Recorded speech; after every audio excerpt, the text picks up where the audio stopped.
James Turner sat on his front porch, sipping a cup of tea as the sun dipped below the horizon. At 90 years old, he had seen more than most: war, love, loss, and everything in between. His body had grown frail, but his spirit remained strong. This small house, nestled in a quiet neighborhood, was his safe place, his little piece of peace after a lifetime of battles. That peace was shattered by the flashing red and blue lights that suddenly lit up his yard. A police cruiser pulled up, and two officers stepped out. Their faces were stern, unreadable. James set his cup down, gripping the arms of his rocking chair as they approached. "Sir, we received a report about a suspicious person in the area," one of them said. James blinked, confused. "Suspicious? In my own home?" The officer exchanged a glance with his partner.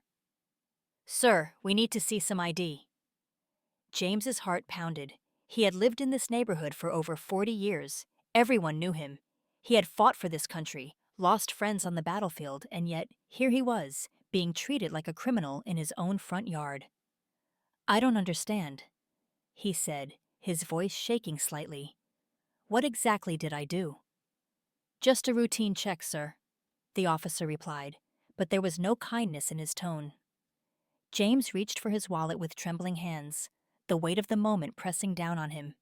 He had faced many things in life, but this was different. He felt something he hadn't felt in years: helpless, and that's when he knew exactly who to call. As the officers waited impatiently, James's hands shook as he reached for his phone instead of his wallet. He hesitated for just a moment. It wasn't in his nature to ask for help. He had always prided himself on being independent, even in his old age. But tonight was different. He scrolled through his contacts, the names blurring in his vision as his heart raced. And then he found it, the number of someone he hadn't spoken to in years, but knew he could count on. "Sir, we're waiting," one of the officers said, his tone sharp. James ignored him. He pressed the number and held the phone to his ear. It rang once, then twice, before a deep, familiar voice answered. "Hello?" "David," James said, his voice cracking. I need your help." David Cartwright was more than just an old friend. He was someone James had mentored decades ago, back when David was just a young soldier trying to find his way. Over the years, David had climbed the ranks, eventually becoming a highly respected general before retiring, but his influence and connections ran deep, both in the military and beyond. "James, what's going on?" David asked, instantly alert. James glanced at the officers, who were now watching him closely. He explained the situation as briefly as he could, his voice trembling with frustration and disbelief. "They're treating me like I'm some kind of criminal," James said. "In my own home, David. I don't know what to do." David didn't hesitate. "Stay calm, James. I'll take care of it." Before James could respond, David had hung up. "Sir, put the phone down," one officer said, stepping closer. James met the officer's gaze, his fear now replaced by a quiet resolve. "I've done nothing wrong. You'll see soon enough." The next few minutes felt like hours. The officers continued to question James, their tone growing more aggressive, but James held his ground, his hands folded tightly in his lap. And then, the sound of tires screeching broke the tension. A sleek black car pulled up to the curb, and a man in a sharp suit stepped out. It was David, not in his old military uniform, but with the same commanding presence that had once made him a force to be reckoned with. David marched up the driveway, his eyes blazing. "What's going on here?" he demanded. The officers froze. It was clear they recognized him, or at least knew they were dealing with someone important. "This man," David said, pointing at James, "is a decorated war hero. He's a man of honor, and he's done more for this country than you two could ever imagine. Now I suggest you explain why you're harassing him." The officers exchanged nervous glances. They had started this encounter in control, but the arrival of David changed everything. His commanding tone and sharp presence made it clear that they were out of their depth. "Sir, We were just following up on a report, one of the officers stammered. We received a call about a suspicious person in the area. David stepped closer, his voice steady but simmering with restrained anger. A suspicious person? Do you even know who you're talking to? This man served in Korea and Vietnam. He's been awarded multiple medals for his bravery. And now, at 90 years old, you think he's a threat? Did you even verify your information before storming onto his property? The officer tried to respond, but David wasn't finished. Do you know how many of his friends never made it back? Do you have any idea what he sacrificed for this country? You owe him more than this, much more. James sat silently, watching as his old friend stood up for him. His heart swelled with a mix of gratitude and emotion. It had been a long time since someone had fought for him like this. One of the officers shifted uncomfortably. We were just doing our job, sir, he said weakly. Your job? David repeated, his voice rising slightly. Your job is to protect people, not humiliate them. This man is a pillar of this community, and you've treated him with nothing but disrespect. David turned to James, his expression softening. You okay, James? James nodded slowly, though his hands still trembled slightly. I'm fine now, he said quietly. David turned back to the officers. Here's what's going to happen. You're going to apologize to Mr. Turner right now. Then you're going to leave. And I suggest you think very carefully about how you treat people in the future. The officers hesitated, their faces a mix of embarrassment and frustration, but they knew they had no choice. We're sorry, Mr. Turner, one of them muttered, barely meeting James's eyes. James nodded but didn't say anything. He didn't feel like their words carried much weight, but it was enough for now. The officers got back into their cruiser and drove away, the tension in the air lifting as the flashing lights disappeared down the street. David let out a deep breath and turned to James, placing a hand on his shoulder. I'm so sorry you had to go through that, old friend. This never should have happened. James looked up at him, his eyes glistening with unshed tears. Thank you, David. I didn't know what to do. You never have to face something like this alone, David said firmly. Not while I'm around. James smiled faintly, the weight of the evening beginning to lift. For the first time in hours, he felt safe again. As the rumble of the police cruiser faded into the distance, the stillness of the night returned. James leaned back in his rocking chair, his body finally relaxing after the ordeal. David pulled up a chair beside him, just like he had done so many years ago, during their quieter moments on the base. The two men sat in silence for a moment, letting the cool night air wrap around them. Finally, David broke the silence. You shouldn't have had to call me, James, he said softly. What they did to you tonight, it wasn't right. James shook his head, a faint smile tugging at the corners of his mouth. I don't know, David. Maybe I'm just an old man now, out of place in this world. David's expression hardened. Don't you say that. You're not just an old man. You're James Turner, one of the toughest, most honorable men I've ever known. You taught me how to lead, how to stand up for what's right. You're the reason I'm here today. Don't ever think you don't matter. The words struck a chord deep in James's heart. It wasn't often that people told him how much he'd meant to them. He had lived a long life, but these days, most of his time was spent alone with his memories.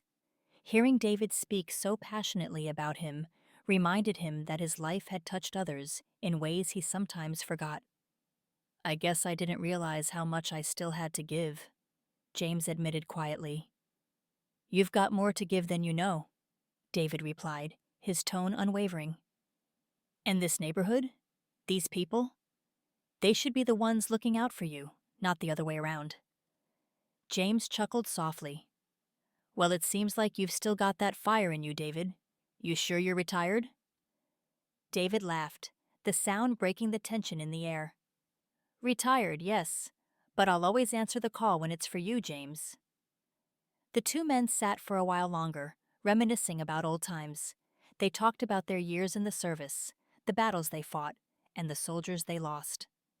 It felt good, healing even, to share those memories with someone who truly understood. Eventually, David stood, his silhouette tall and strong against the moonlit sky. "I've got some calls to make in the morning," he said. "What happened tonight? It can't just go unchecked. People need to know who you are, James, and they need to respect it." James nodded, though he didn't say much.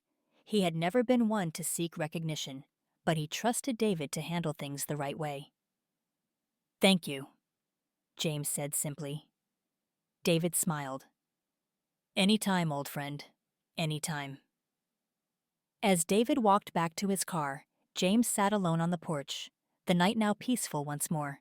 His tea had gone cold, but he didn't mind. For the first time in a long while, he didn't feel alone. And in that moment, James realized something he hadn't thought about in years. He wasn't forgotten. His life, his sacrifices, his story, they still mattered. The next day, word spread through the neighborhood quickly.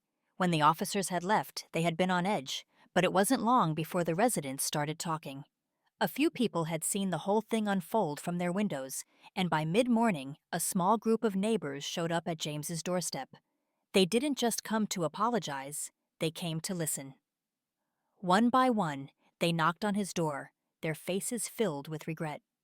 Most of them had known James for years, but hadn't really paid attention to how he'd been treated in recent times. They were busy with their own lives, work, family, their own struggles.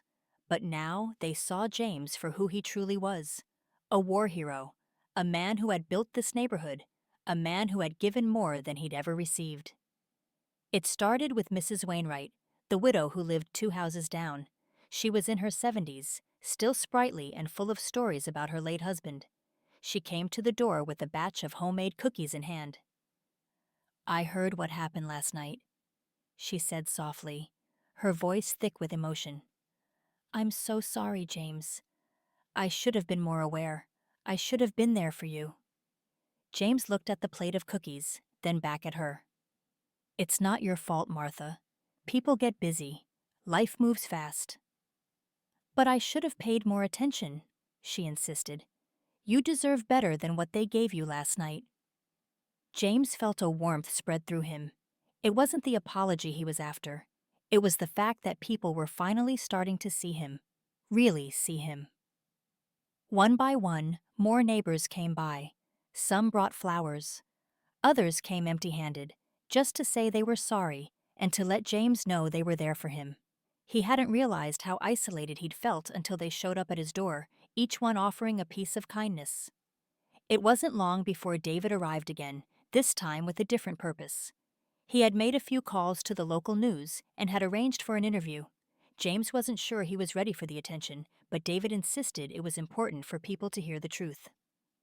As the reporter's camera rolled, David stood by James, who was seated comfortably on his front porch.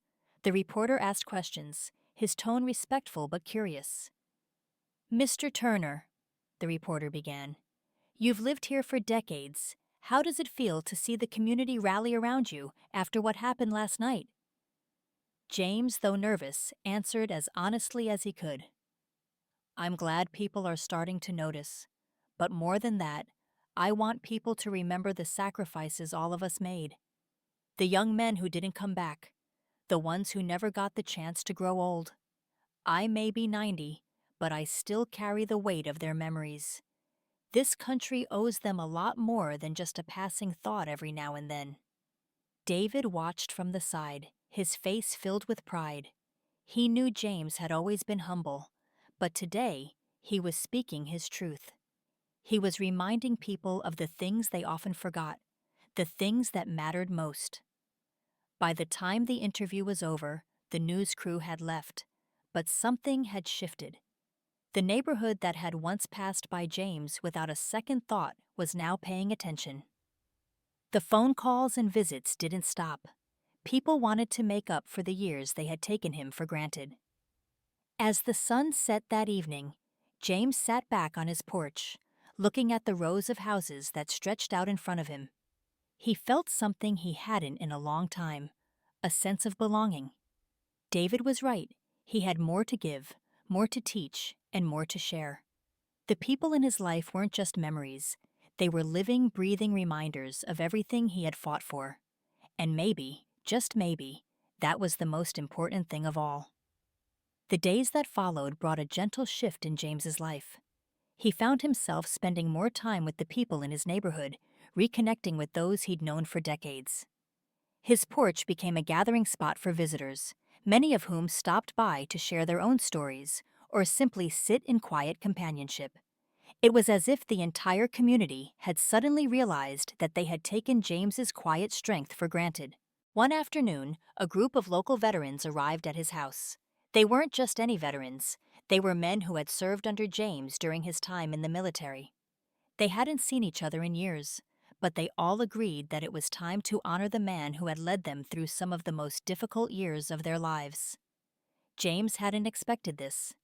He thought his days of leading were long past, but as the group gathered around him, telling stories of battles long fought and friends lost, he realized something profound. His legacy wasn't in the medals he had earned or the wars he had fought. It was in the people he had touched, the lives he had shaped with his example of courage, honor, and perseverance. "I always wondered," said one of the veterans, an older man named George, "how you kept going all those years, James. After everything we saw, after losing so many good men, how did you hold it together?"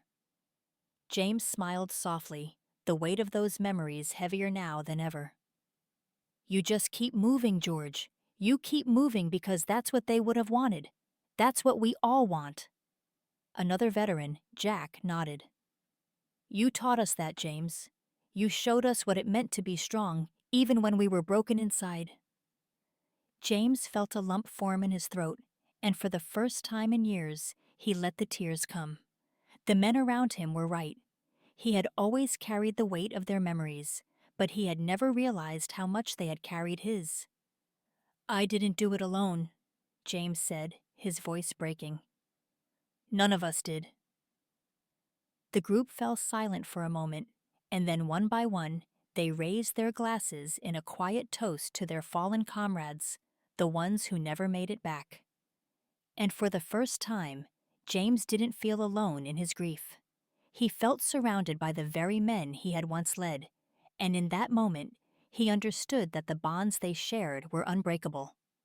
As the evening wore on, David returned to join them, his presence still strong, but more relaxed now. He had been busy with work, but he always made time for James. He sat beside him, watching as the veterans talked, laughed, and remembered. "You did something special, you know," David said quietly to James. "You didn't just lead men, you shaped them. You taught them what it meant to be a man of honor." James shook his head, trying to hold back more tears. "I didn't teach them anything, David. They taught me. I just tried to make sure they made it home." David smiled. "And that's exactly what makes you a leader, James. You gave everything for them, and now they're here because of you." As the night grew darker and the stars twinkled above them, James sat back, feeling a sense of peace he hadn't known in years. It wasn't about the recognition. It wasn't about the apologies. It was about the people who still remembered, the people who cared. His life had left a mark on this world, and now, even in his old age, he realized it was a mark that would never fade. The neighborhood wasn't just his home.